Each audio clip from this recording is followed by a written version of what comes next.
Ang daming kalat dito sa akin lamesa. Actually, hindi siya kalat. It has been one of my collection throughout the years. Ito mga packaging from different brands na na-collaborate ko, na binili ko, and probably makaiba is sponsor here sa akin channel.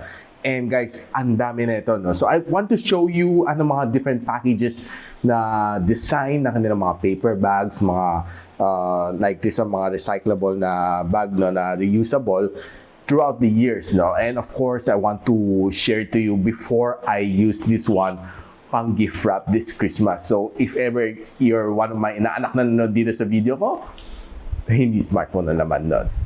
So let's get it started. So hi guys, ako pala si Richmond ng Gadget Sidekick and welcome back to my channel. So kita nyo, there's a lot of paper bags here sa aking table. So just quickly share to you ang mga different designs, no, ng mga paper bags from different brands na nakaka-work ko throughout the years. And of course, starting with this one, Beyond the Box.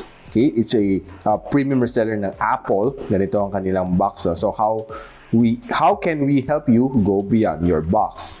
Nice catchphrase. Nokia, well, probably one of my best favorite brands before, and yeah, been a follower of Nokia since forever. And yeah, itong packaging nyo, ganda ka ng packaging, shiny na blue, and matigas ang kanyang paper bag. Xiaomi, classic orange bag na, well, this one came from China. Hindi ko kinuha yung from local, no? Kasi local, ang daming print dito, kung ano-ano mga branches nila available here in the Philippines. Yung sa China, it's plain and simple, me.com. Globe Telecoms. This is probably one of yung mga binili ko na phones, no, from their plans. Xiaomi Youpin. This one came from China and binili ko sa Beijing, no. And well, they are ecosystem, no, part ng Xiaomi. Ito naman paper bag na Oppo. Ito is probably one of those special series, no, na paper bag Oppo Reno 2. Mabilis, no? Reno 8 na tayo ngayon. And ito ang kanyang likod. Anyone is a story maker. One of my first sponsors dito sa ating channel, Tronsmart. Ito naman ang, well, recyclable na eco bag ni Narzo by Realme.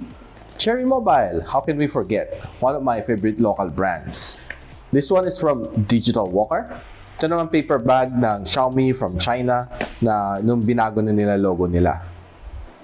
This bag came from Logitech. This one came from VST ECS, formerly MSI ECS. Alternate na paper bag ni Xiaomi. Ito naman from Adidas. Only the best for the athlete. Sa Shopee, and this one is the paper bag naman ni Shopee. This one is one of the early paper bag na binigay sa akin ng Huawei. This one is from Edifer. This is another one. This is another alternate na paper bag ni Nokia. Love, Trust, Keep. Yeah. This one is a very plain na paper bag from Vivo. Another alternate na paper bag ni Cherry Mobile.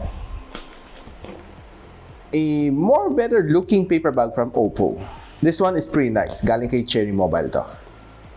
Ito from Lego. One of the first sponsors sa channel ng anak ko. There's a little bit more here. So from the French brand, Wiko. Bonjour. Yeah, nice. Wiko, let's power up. One of my favorite gaming laptop brand, Predator by Acer. Ito naman from Asus, In Search of Incredible. Sa loob, meron pa mga nagtatago. This one came from Epson. Ganda ng packaging ng Xiaomi sa China, no? Unlike dito. From Seagate, one of my most trusted na brands for storage of my data. Alternate plastic bag ni Xiaomi. Ito naman galing kay Smart. This one came from Realme. Very simple. Pero pag sa likod, Dare to Leap.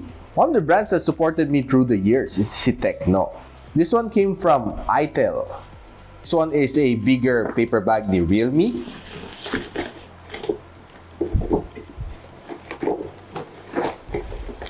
And there's a little bit more here. Classic na classic, oh. This came from Huawei Nova 5T back then. Ito, Huawei Mate 30 and 30 Pro. Ito naman came from Canon. This is a alternate na paper bag na seasonal, no, from Globe Telecom. These are paper bag ni Xiaomi Philippines. Makikita natin, no, it's different from the China one kasi ang daming na nakaprint dito sa ilalim kung saan makikita ang Xiaomi here in the Philippines. A Realme na paper bag. This one came from OnePlus. Never settle. Not but not the least, this one also came from Xiaomi, from the Xiaomi community. After ko mag-clean ng closet, guys, anong paper bag na design did you like the most? Comment on the comment section below. If you like this video, don't forget to like, subscribe, and of course, click na rin yung bell icon para hindi na miss mga future uploads ko like this one, just cleaning my closet here on my channel. And so, ako pala si Richmond and you're watching Gadget Sidekick. What's up?